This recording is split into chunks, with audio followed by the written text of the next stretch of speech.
Tarry here, where the stories never grow old, and you hear something new every time they are told, and it comes clear.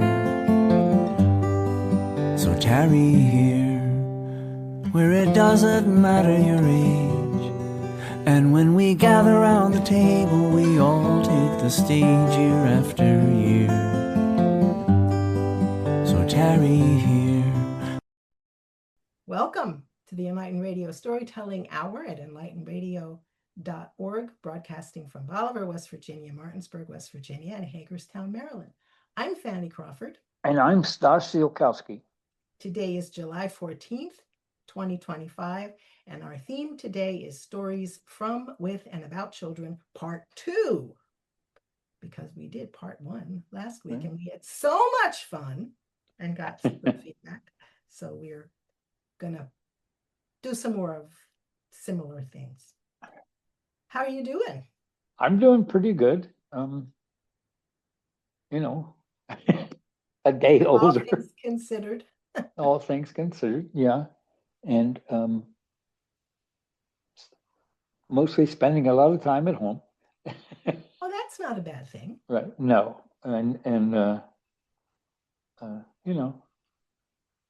Luckily Terry and I have a very nice home, and also we get along really well. That is a good thing. It is a good thing. And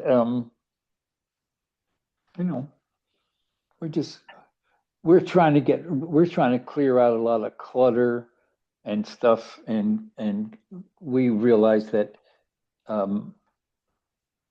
at least one of us, both of us, but more me, I have a lot of things that don't do anything except sit in my basement or in the garage, like the gadgets I use to make rockets and stuff like that. And also all the stuff I use for storytelling with science stuff. No one else would use that stuff. I don't know about that. I can't think of another storyteller who would make use of it. I've never met another storyteller who does this. Yeah, I mean me. I'm sure there are probably some in the country, someplace, but I don't know of any. And a lot of it is stuff that I put together, built or stuff like that. So you should ask Andy, because he may know people, or he may be willing to do crazy stuff himself. He and his son are quite the little engineers, junior engineers. Yeah. Oh, that's a thought. Maybe I'll talk to him. Okay. So anyway, I do want to mention our t-shirts today. I had not thought about this before I came on the air, or even what I put on myself when I got dressed this morning. Yeah. But your t-shirt is quite nice. I like it a lot. It says, "Keep calm and let Ziolkowski handle it." Yeah. And it has a little crown at the top, like Queen Elizabeth's. At the top. Yeah, I've had this for a while. It was a present, and yeah, and I see these. In fact, I've seen a lot of ads lately that feature the Ziolkowski name.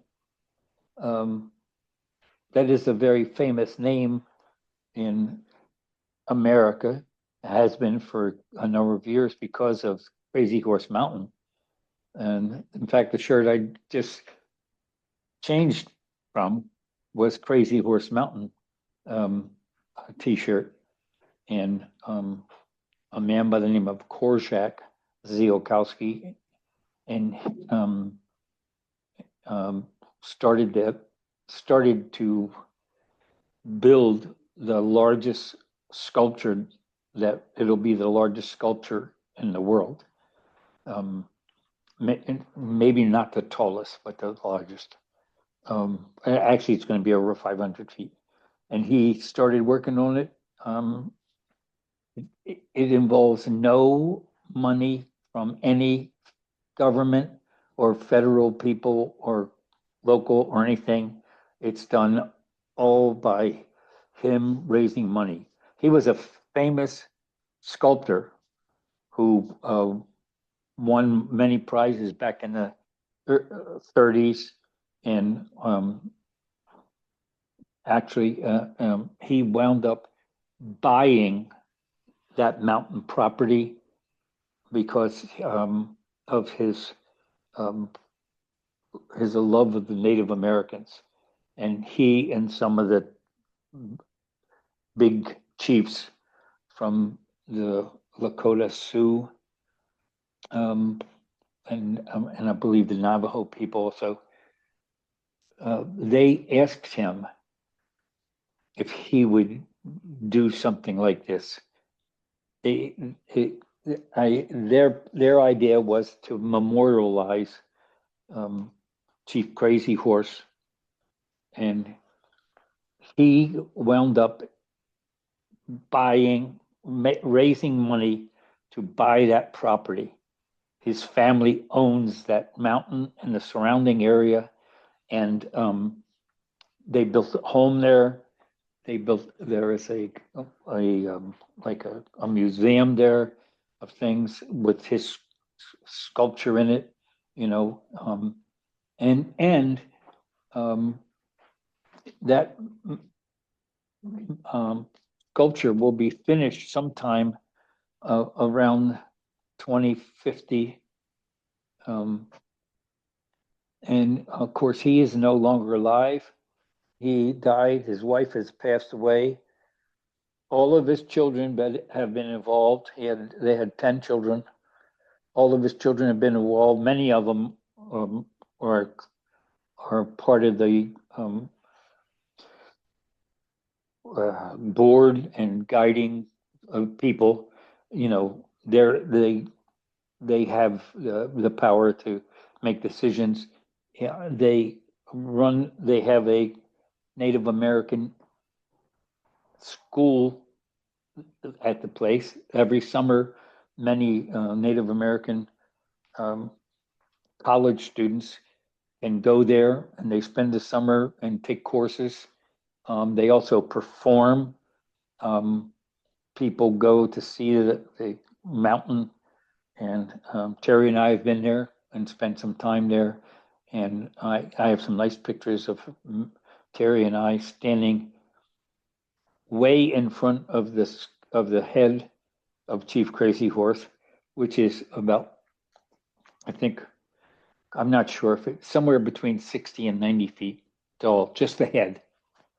And but now the place where we were standing, this was back about, say, 7 or 8 years ago. The place we were standing is actually the sculptor's arm pointing ahead of his body, and that arm is completely finished, the hand and everything. And there are thousands of people that visit there every year. It's in South Dakota, and they do a lot of fundraising, and they're very independent. They have no connection with any government at all, not even the local government. I mean, except people support it and everything like that. They get many visitors every year, and it's a beautiful thing. And anyway, it's kind of neat. Go ahead. You were going to ask something. I do like that story. Interesting story. We should probably talk about Speak. Yes. Stories in the Round. Andy Offit Irwin will be here on June 28th at the Unitarian Universalist Church of Hagerstown at 13245 Searfoss Pike in Hagerstown, 7 p.m. And you can get tickets by calling me, Fanny Crawford, at 301-730-1638. And Stash, tell us about what's up for Speak this month. Speak Story Series. I did see Michael D. McCarty, and I'm going to send the video to my brother. That was quite a performance, wasn't it? It was wonderful. I saw you there. Yeah, I did wave to you. Yes, and I waved back. So yeah, that was very impressive, and I really enjoyed it. Coming up next and Speak, and you know what? I just lost my paper. I was looking at my phone to talk about Speak, but it's the second Tuesday of every month, and at 7:30, and speakstoryseries.com is the place to go and find out details for exactly, all the details about what's going on in Speak. And I did know that last night. I just looked at it, but we'll look it up and give the teller's name in a few minutes. Isn't it? I've been here for an hour preparing, making sure I've got all my ducks in a row, and then I come and do something like this, and it turns out that, hey. Well, I'll find it and mention it afterwards. Okay. So our theme today is stories from, with, and about children. We're going to follow up on all the fun we had last week, telling stories about kids, from kids. So do you want to start? Yes, I would like to start. And you have your timepiece with you, and I do not. I think we started 10 minutes ago. 10 minutes. Okay, that's what I've got. Yeah, we started at 10, actually 11 minutes now. We started at 10:13 according to my timer. Okay. So, okay. Well, I would like to. Last week, I told a story about working at a private school and about rockets and about rockets being sent out into the neighborhood, and the headmaster saying, "Don't worry about any problems. If there's any problems, I'll take care of it." And it turned out that a famous producer, director of many movies, one of the rockets wound up on his property, and he lived about 1 block from the school. And so I got to go up to his home because he called and said he would like to have somebody from the school stop by so he could return this rocket. And I had a great time talking to him. And he was very pleased about the program. He knew about the school and everything, but he was very pleased about, the rockets being used in science. And his name was John Waters, and he's famous for his movies. Anyway, and that was with middle school age children. But today, I want to tell about teaching elementary school children. I taught 31 years in high schools and 9 years in high schools. That was in 5 different high schools. Twice I taught in elementary schools, 2 different elementary schools. Both of them were private schools. And one was for 6 years and the other one was for almost 4 years. Teaching in elementary school became my delight. If I had to do my career over again, I would never even think about high school. And that was not because anything was terrible or anything. I had a great time teaching high school, but it was in high school, except for my first 3 years, which was teaching in an all boys high school. Well, all the students were boys, and all the teachers were boys. um, that's in my mind, high schools should only be a single gender, and because boys and girls being together at those years between 13 and 17 to 18 is just asking for trouble. you know, you looked at my girlfriend and stuff like that. But in elementary schools, and I'm going to be talking today about primarily first grade, because that's a story thing. But in elementary schools, no matter how big the problem is, normally a hug or taking a little walk over, outside the building, or maybe just sitting quietly and listening to a child can fix an incredible amount of problems.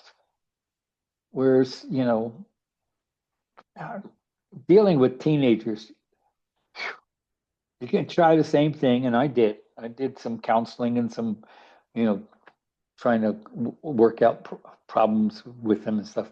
But they just have a whole different mindset, and that's okay. I'm not against teenagers. I spent time with thousands of them. But okay, so here's my story. I was teaching science in an elementary school, and I actually got the job because during the interview, I told the man who was in charge of hiring, the principal, the head, that I said I hate interviews because I spend time thinking about what should I say because I like this job and everything, and I worry about coming across as phony or too braggart or something. And the man said to me, "Why don't we get out of this office and take a walk? I'll show you around the building and the school, and we can just relax." And that interview turned out to be for 2 hours, and he got me talking about how I teach science, and I believe in touching things, hands on, and I believe that you shouldn't sit in a classroom with a book and read and answer questions and learn the subject that way. Uh, Thankfully, I never taught history or English because my method there would involve a lot of strange things, and I doubt many schools would want to hire me. But this boss was fascinated because I told him about some things I did in my science teaching, and that I believed it would be easier to employ hands-on science education with elementary kids than it was with high school kids, because they have little experience and they're usually ready to go, you know. So, and I was hired, and I got to do some nice things there. One of the things I wrote a book on hands-on science, which I've used over the years and given to people. So anyway, here's the story. Teaching a first grade class, I always wanted them to be able to be thinking about what we were going to do in the class, what the idea for the day was, or for the lesson, but also to still be children. So in doing some things that this I forget I won't remember the exact year, but in the early 90s there was a great solar eclipse predicted, and I wound up doing a number of things with the solar eclipse. But I wanted the kids to get to understand that the sun was very important in our life and everything. And so I wanted to give them some idea of things about the sun.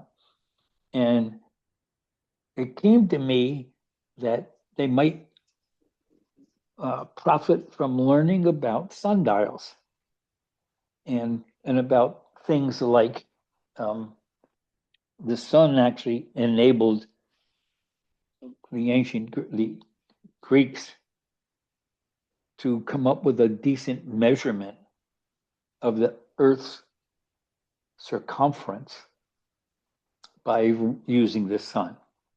Well, that experiment was a little bit too detailed and a little bit beyond first graders. But this particular lesson, I took a class of first graders out. My science classroom was at the end of the building. I could go out. We had a short little, walkway. I opened the back door of my room, could walk outside. There was a nice, like a veranda almost. We could walk down to the end of the building, and we were in a playground-like area. It was all blacktop and fenced so that, people couldn't get into the property and all that stuff. And it was very spacious.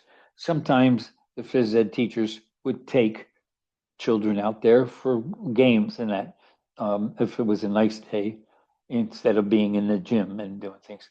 So what I did was I got a bunch of a number of boxes of modeling clay, which was desperately cheap.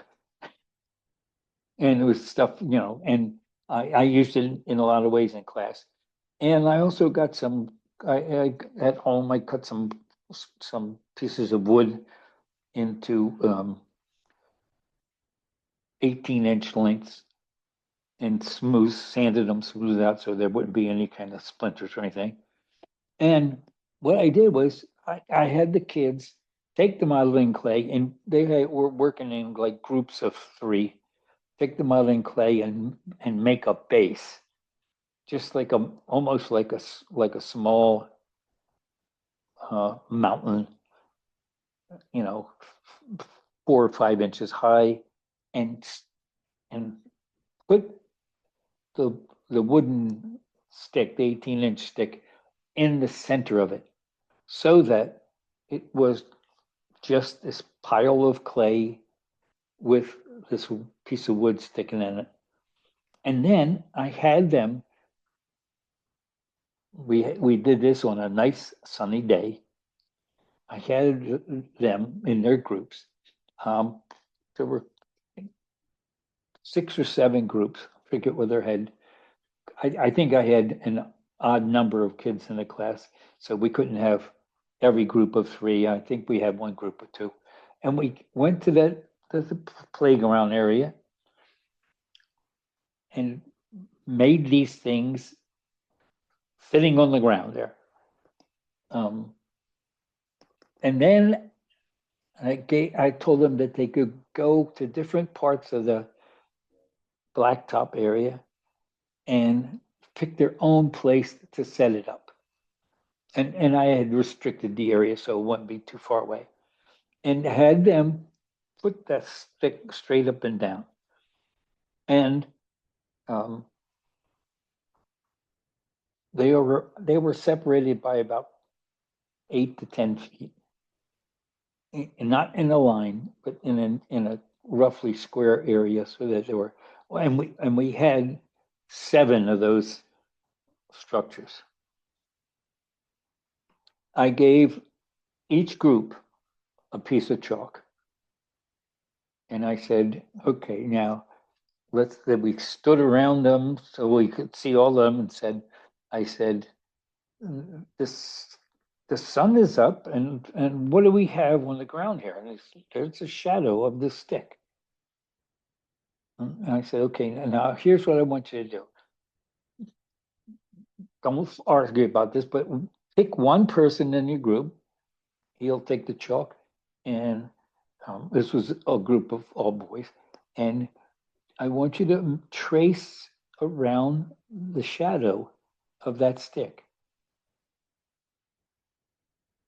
And that was a simple job. It took them very little time to trace around it, and especially one thing I found out with the younger kids doing science, they really like to do it nice and neat. They didn't just like be haphazard or anything. They liked it to do. So I had them do that. It took a couple minutes at most, and I said, okay, now let's go over here. Forget about them for a while, and because we're going to play a game with kickball. And so we went over and played a kind of a soccer thing for about maybe 5 or 6 minutes, and I had picked one person from each group. They had picked. I let them kind of to be their observer. I said, okay, now I want the observers. I want you to go over and look at the stick and the shadows and come back and tell us what you see. And I got some really interesting comments from them. One of the boys, we gathered, and I said, okay, now each of you guys are going to report to the group. The observer going to say what happened. One of the boys seemed very upset. And I said, what's wrong? He said, I don't know. I think we did something wrong. I said, what do you mean? He said, the shadow moved. And I said, well, you didn't do anything wrong. You didn't move the stick or anything. No, we didn't touch anything. I said, okay, again, immediately the other observers said, yeah, ours moved too. And ours did too. And I said, well, why don't you go back right away now and make a chalk mark around the new shadow, all right? And then come back. So they came back, and then we just gathered and we talked about it, and we kept it up for three. We went through 3 repetitions of that, and then I said at the end, I said, okay, why is the shadow moving? And we just talked about it, and I said, okay, think, what's causing the shadow? And so I had a lot of questions like that. And it was pretty easy for him. A couple of the guys came out. And one of the things about teaching little ones is it's really difficult if you're going to make it interesting and they're having fun to have them be very polite and raise their hands every time. Because if they get an answer, they want to tell you, And someone said, well, I think it's the sun's fault. I thought it was interesting that they had the comments about somebody doing something wrong and moved their shadows.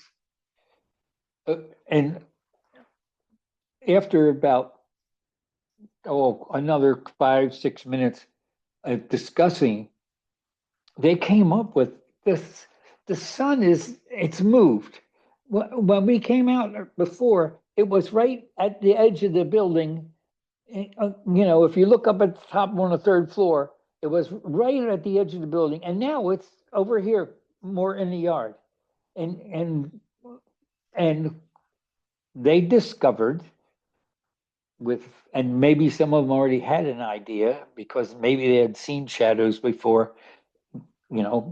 This is a city school, and most of these kids lived in city kind of houses, and they discovered that the sun moving made that shadow appear in a different spot.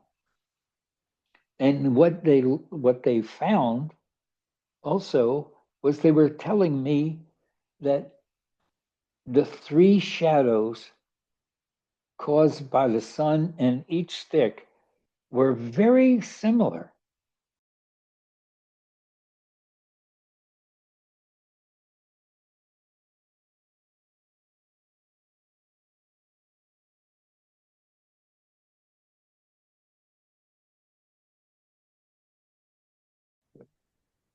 Okay. So after the discussion, I promised the students that I would bring something to them the next day that would be an object that people actually have and have used for many years. Some people have them right in their lawn, and I had one, and I told them it was, I would bring it into the next class, and they'd be able to see why learning about the shadows was so important. And they had worked really well. I was able to bring a sundial in and explain some things about it. And I was able to tell them that in the future, in their science classes, they would learn some facts about the Greeks who used the shadow caused by the sun to actually figure out how big the Earth was, and what the circumference of the Earth was, and it turned out to be one of the best classes, to introduce kids to something. And the whole point of that was to make science fun and to make science touchable, and not just read about it in the book, which has never been one of my favorite things to do. I love reading, and now I like to read about science and stuff like that. But a few of the kids in that class really got turned on about science, and I taught at that school for a number of years, and so I got to teach them in older classes, and frequently they talked about that the stick shadow and how it moved, and some of them even kind of chuckled about being young and forgetting about the sun at first and thinking that the shadow moved by itself. They had a lot of fun about that. So did you do that, do the second part of the experiment the same year? Oh no, I waited until they were. I told them that I would explain that to them, because what I did was I taught that thing about the Greeks to the kids in the older grade, in the fourth grade, um, because they had enough math and they had enough understanding about the curvature of the Earth and things like that, and because that was a much more difficult explanation. Okay. you know, Yeah, I remember my first exposure to sundials and finding it interesting. I yeah, don't know that I connected it to the Greeks, but it was definitely about ancient history. yeah. And one of the neat things that I was able to teach the kids about the sundials is they have to be they have to be made, especially if you buy them, and they're metal. They have to be made um, to match where they're going to be used. You have to, they have the angle of part of it has to be the same as the latitude. And that's why another thing. Latitude is a little bit um, iffy to teach first graders. You know, Yeah. Even older kids sometimes have a fit with the introduction to latitude and longitude. You know, Yeah. We had so about 10 years ago, one of our members installed a sundial at the church, at the Unitarian Universalist Church. And Now that I'm thinking about it, I'm not sure it's still there. So I'll have to ask about it. Huh, That was a big that's deal. interesting. Yeah. If you find out that it is there, let me know, because when we come to When see we Andy, come to see Andy, yeah. that would be neat, you know. Yep. So um, I did have kids in the 6th grade at that school want to make a sundial out of wood. Mm. And I told them that they should do that as a home project. You got yourself off the hook, huh? Well, yeah, because that, you know, my way of teaching science costs the school money. You know, when I introduced rockets, to the rockets I talked about last week, I was able to convince the headmaster to give me $200 each semester to cover the cost of buying rockets that the kids could build in a science classroom and then shoot off. And it's an amazing thing. I just bought a couple of rockets because we're going on vacation. With the And kids. I spent $96 for 3 rockets. I used to be able to get like a 10 of them or even a dozen rockets for $100. With $200, I could get 20 rockets, you know. You sound shocked.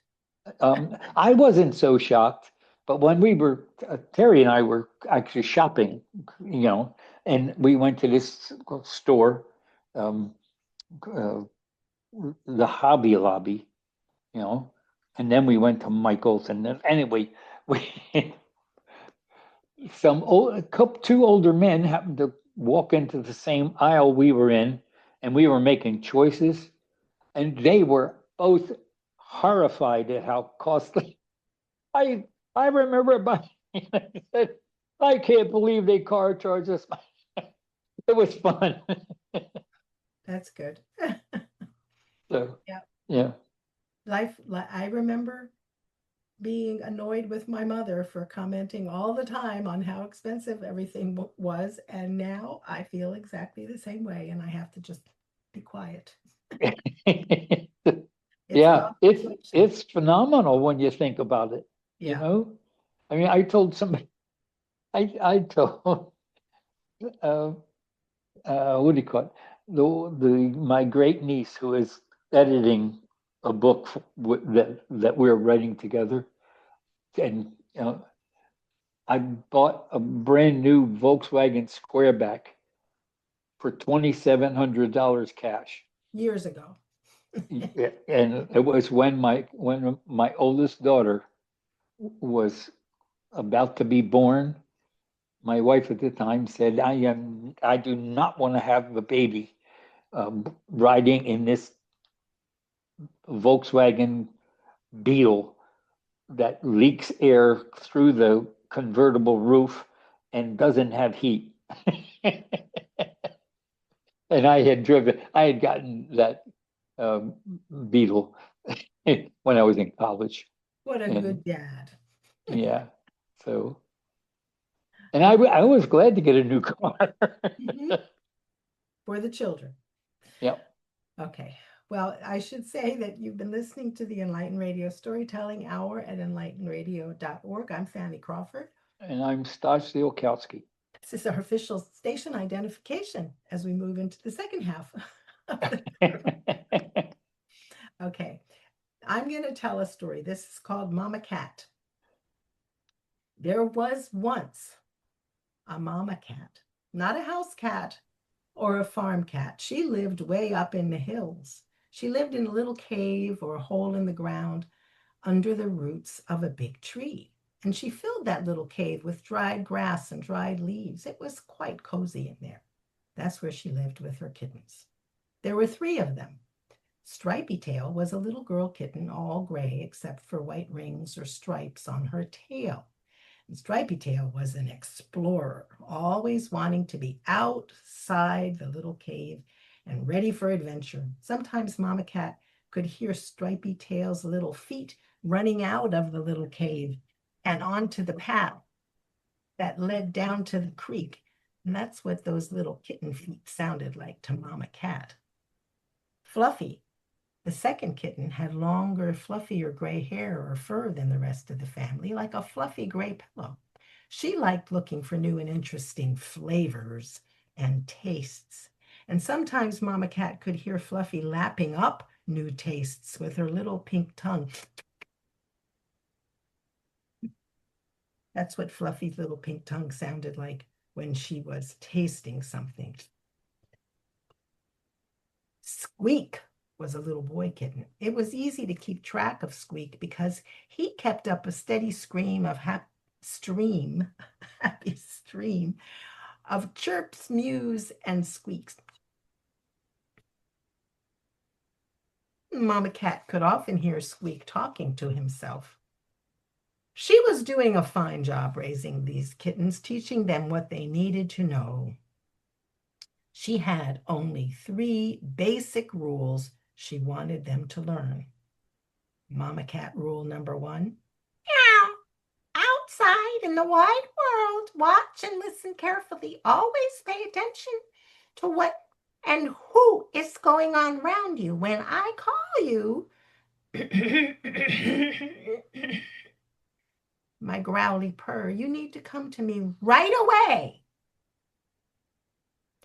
Mama Cat rule number 2. Be careful what you put in your mouth. Not everything that smells or tastes interesting is good for kittens. Nice fat bugs that are okay for kittens to eat are fine, but there are some insects that can make you sick if you eat them. Mama Cat rule number 3. Ow! Take every opportunity to learn a new language. You never know when it might prove useful. What is Mama Cat's rule number 1? Pay attention so you can come when I call. Mama Cat rule number 2, be careful what you put in your mouth. And Mama Cat 3, learn something new every day. Now, Mama Cat was a good mama, but taking care of 3 little ones is a lot of work. And sometimes Mama Cat needed a cat nap. One day in early winter, snow was falling, covering the ground outside the cave, but Mama Cat gave a big yawn and curled up in the entrance to the cave for a cat nap. She knew where the babies were.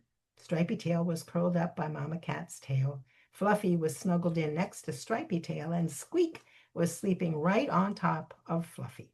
Mama Cat could hear Squeak making little chirpy noises in his sleep. Mama Cat went right to sleep too. A little later, she heard a small sound outside the cave. She woke up. She looked first for Stripy Tail, and sure enough, there was Stripy Tail outside the cave, exploring the new snow, the first snow of the season. Mama Cat watched Stripy for a minute. Meow, it's a good thing, Mama Cat said to herself. Stripy's paying attention to what's going on around her. I'll let her explore a while before I call her back. Then Mama Cat looked around for Fluffy. She saw Fluffy slipping and sliding down the hill in the slippery new snow, sniffing and tasting as she went. Said Mama Cat to herself. I better check on Fluffy. Those might not be things she should be eating. Mama Cat stretched and yawned and looked around for Squeak, listening for his voice as she stepped out of the cave and moved toward Fluffy. And she heard Squeak, but not his usual small sounds. What she heard was a very loud and frightened cry for such a little cat.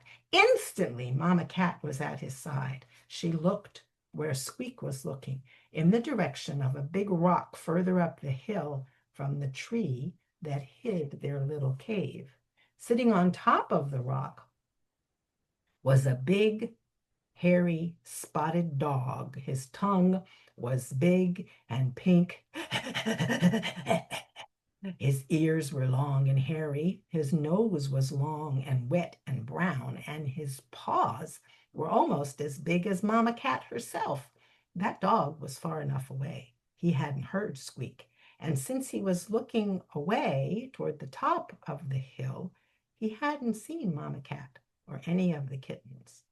Mama Cat gave a low, growly purr sound, just loud enough for Stripy Tail, Fluffy, and Squeak to hear her. She was telling them, I am not happy with what I see, and I need you all here, right beside me now. And all three kittens heard her and came quickly, just as she had taught them. Mama Cat kept her eyes on that dog. The dog's nose was in the air.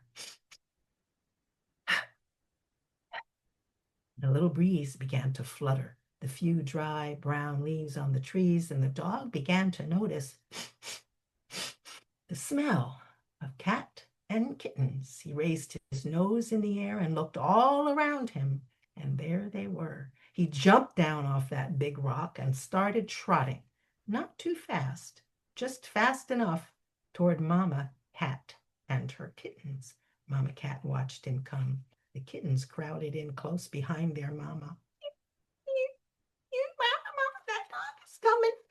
Mama Cat said nothing. She just watched that dog coming closer and closer. He and Mama Cat stared at each other as he got closer and closer. Stripy Tail, Fluffy, and Squeak got closer and closer to their mama. And when the dog was just about this far away from Mama Cat and her kittens, Mama Cat suddenly leaped sideways and raised up every hair on her body to make herself look twice as big as she was a second ago. Her body turned sideways to the dog, but her face was turned face to face with him, and she pulled her lips back from her teeth so that her sharp white teeth showed in her mouth, and she made a fierce growling sound far back in her throat as she stared that dog down. The dog slowed down, way down, but he kept coming, slow step by slow step, and the dog opened his mouth wide so all his teeth showed.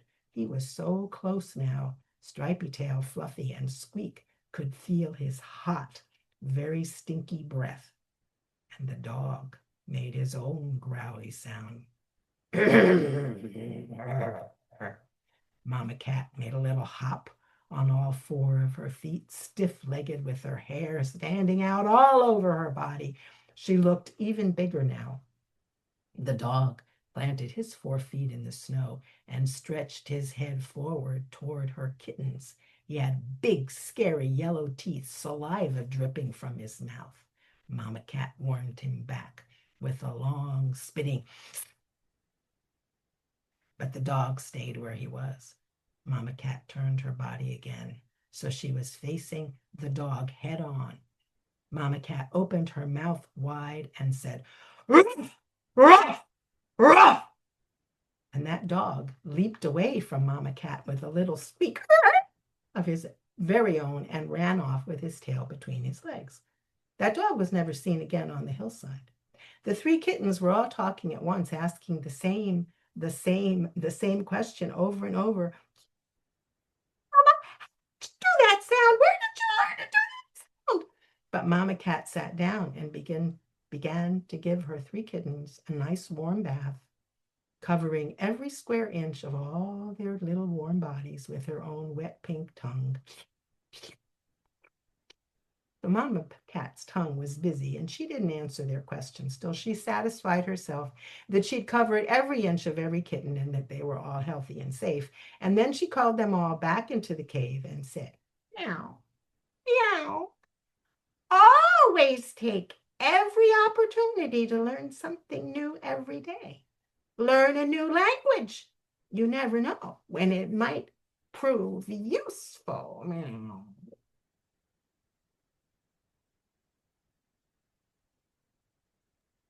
Wonderful. Got you to smile. That's what? I got you to smile. Oh yeah, I love that story. I've heard that a different version of that, Yes. which is really cool. But that is such a great lesson. In fact, I'm pretty sure my daughter, who teaches Spanish, She uses that story. yes, she's used that story, and in the past, and she teaches. She's in the past. She has taught French and Spanish, and she's also fluent in German. And Wow. so she likes stories like that that Mm-hmm. can entertain. Because and right now she teaches, well, it's summertime now, but she teaches at a Catholic school in Westminster, Mm-hmm. a school that she attended when she was a child, um, all through elementary school, and she's teaching first through eighth grade Spanish. This is Megan. No, Mara. Mara. Okay. No, Megan lives in Massachusetts. I yeah, I get confused by Yeah, their names. I right. know that they live far apart, but Yeah, I get yeah. confused. And Megan is retired from teaching now. Her husband passed away in, my goodness, it's 5 years now.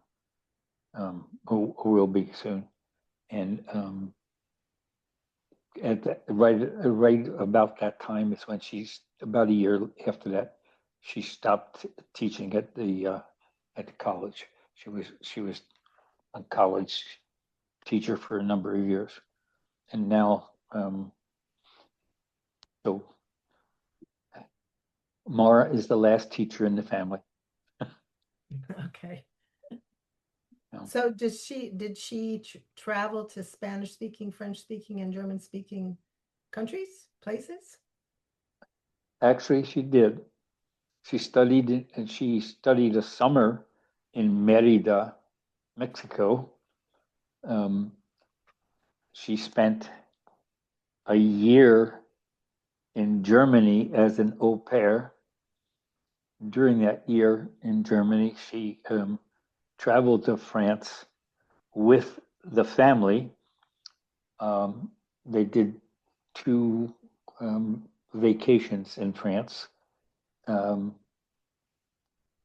And because of being an au pair, she's been to Germany a number of times visiting that family. And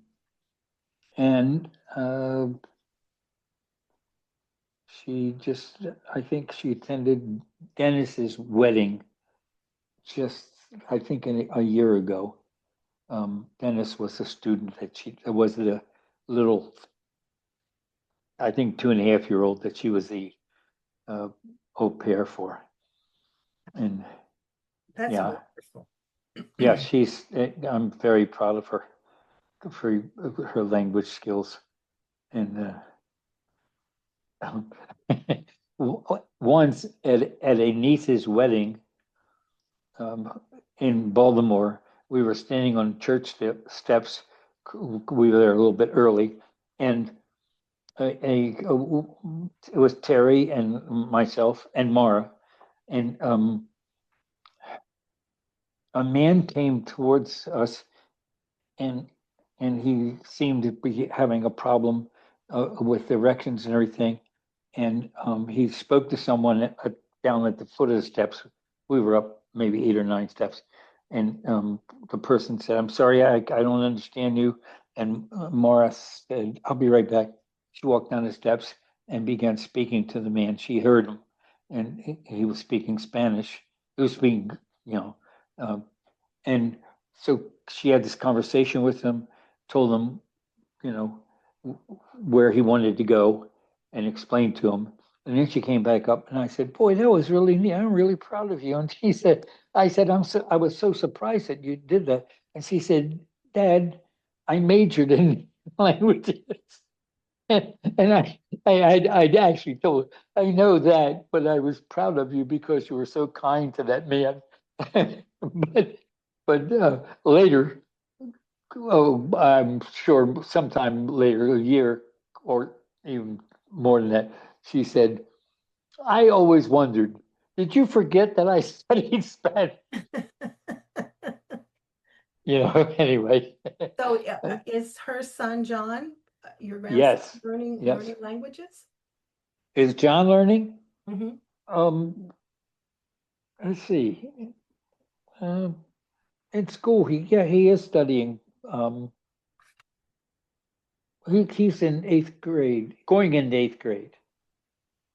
So I think he is studying. He did have some language already, but I know that Mara isn't trying to teach him at the same time. That often causes a kid problems. Yeah. And her being experienced, Cool. and and she's taught at a number of different places. So, not kids of language speakers are not always interested in being a language speaker. Right. That's true. It's like I would love to have had my daughters be interested in math and science. Well, they were. I thought one of them taught math. I thought Megan taught math. They both taught math at different times, but they were not interested at the same time. You were. In the same way I am. I'm still working on math, and believe it or not, and trying to learn more and more things. So, we are out of time. I figured we were, even though we got a little break there in the middle. Right. Well, this was another great show. It is fun telling stories from, by, and about children. And I didn't even get to my second one. Neither did you. No. However, we want to thank our listeners for tuning in to the Enlighten Radio Storytelling Hour at enlightenradio.org, broadcasting from Bolivar, West Virginia, Martinsburg, West Virginia, and Hagerstown, Maryland. We're closing out. Oh, I forgot to say I'm Fanny Crawford. Oh, and I'm Stassi Olkowski. And we want to thank you for listening. And want to encourage you, our listening community, to share, preserve, and expand all of our stories. Stay tuned. Up next, John Case. And don't forget, August 12th, Mary Hamilton will be Speak Story Series. I love Mary Hamilton. She usually comes to all of the National Association of Black Storytellers conferences. And she, for a long time, she was the official diversity person. She was the white person who got to join. the token white person? Well, she wasn't token because there were lots of other white people there. But she was the one who was always, they really loved her stories. And so she usually told from the stage when she was there each year. That was a lot of fun. Plus, she's a librarian. And I have lots of time and respect for librarians. John, what's up next? Monday is the blues from Blues Moose Radio in Sweden. And what? Nordic blues. Okay. Nordic. Well, it mostly ends up being American, a little bit of Australian, but a lot of places in Europe are into the blues. So and they kick it just as good as little twist here, Yeah, well, blues everywhere. I mean, some of them were a little limited today, and I was previewing a couple, and one of them was called "Blonde-Headed Woman." Wow.